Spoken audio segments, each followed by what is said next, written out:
is former senator and member of the 9/11 Commission Bob Kerrey, Congressman Marsha Blackburn, Farah Pandith of the Council on Foreign Relations, and radio show giant Hugh Hewitt. Thanks, one and all, for being here. I have to ask you, Senator, Jeb Bush, Ted Cruz saying Christian refugees should be taken in because they are being slaughtered and they are in a more dire strait than others. What do you think? They're all being slaughtered.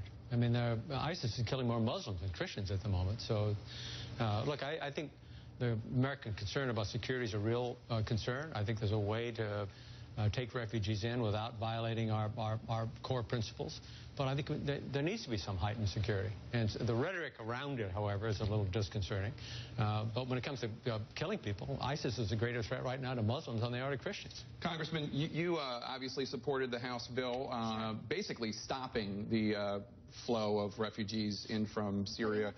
Putting a pause on place. Right. How do you, I mean, a few months ago, we were also taken by the image of that little Syrian boy who had drowned in the Mediterranean, and now we're saying to his family, sorry, you can't come in. Absolutely. Everyone is very concerned about this, and rightfully so. And many of us belong to congregations and churches that have done a tremendous amount of work in this area working with refugees. Here is the issue. Right now, it is impossible to vet who is coming out of Syria and who is seeking to come. Many have falsified documents. We know that. So it's important for us to put a pause in place, be sure the Office of Refugee Resettlement, which, by the way, has not filed a report with Congress since 2013, so that we know who is coming into this country. Right now, we don't know whether it is people coming across the border illegally, like the 8 two-family units that were Syrians that were caught this week in the Laredo sector. Well, I think they turned themselves in. Or it is somebody in Honduras. We had 6 that were apprehended there. So you've got the illegal alien and the refugee. It all comes through ORR.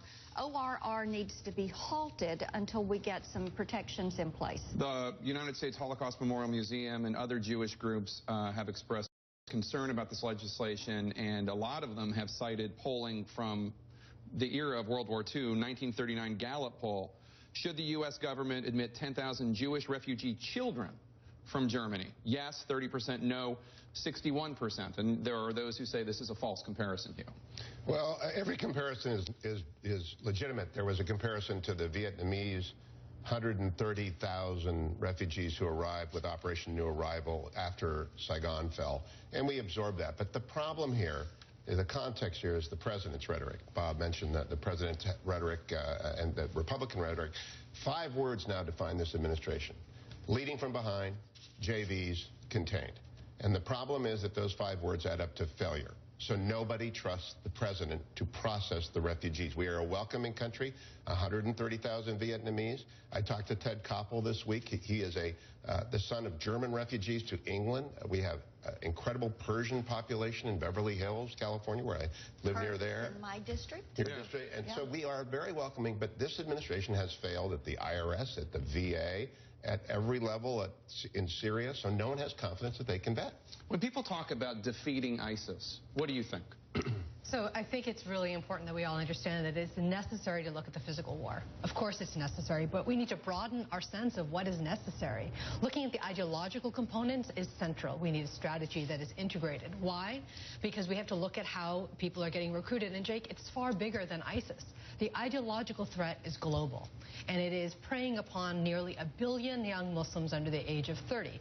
You were just talking about words. Words matter. This refugee crisis, the way we are talking about these issues, ricochets around the world, Jake. I remember being in Cambodia, talking to young kids in the jungle of Cambodia who happen to be Muslim, asking me whether the preacher in Gainesville, Florida, who had 50 people in his church and was going to burn the Quran, represented our nation.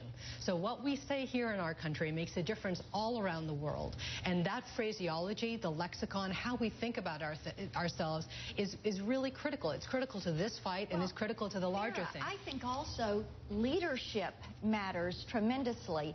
And our president has shown himself incapable of leading in this fight.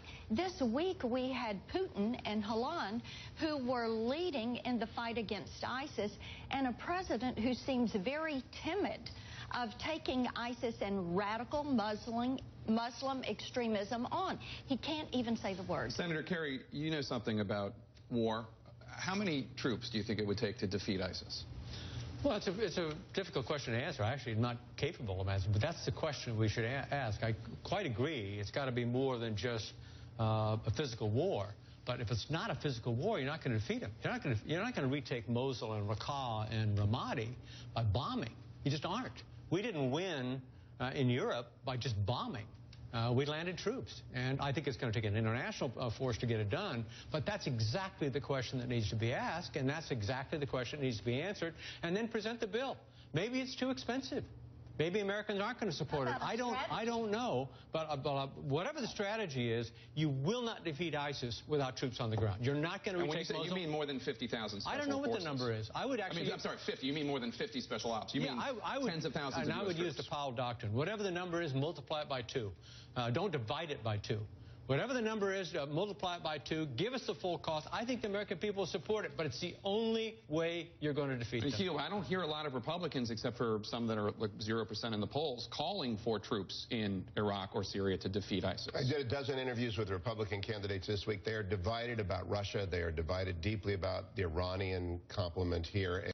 And, of course, Lindsey Graham is leading the way for a troop commitment. I think Marco Rubio is open to that. It will come down to a debate that we're going to have on December 15th, and that will be one of the 4, I think, key questions. Are you for putting ground troops in coalition or alone? Because, as the senator pointed out, that is the question. Winning is the question right now. Yeah. But you can't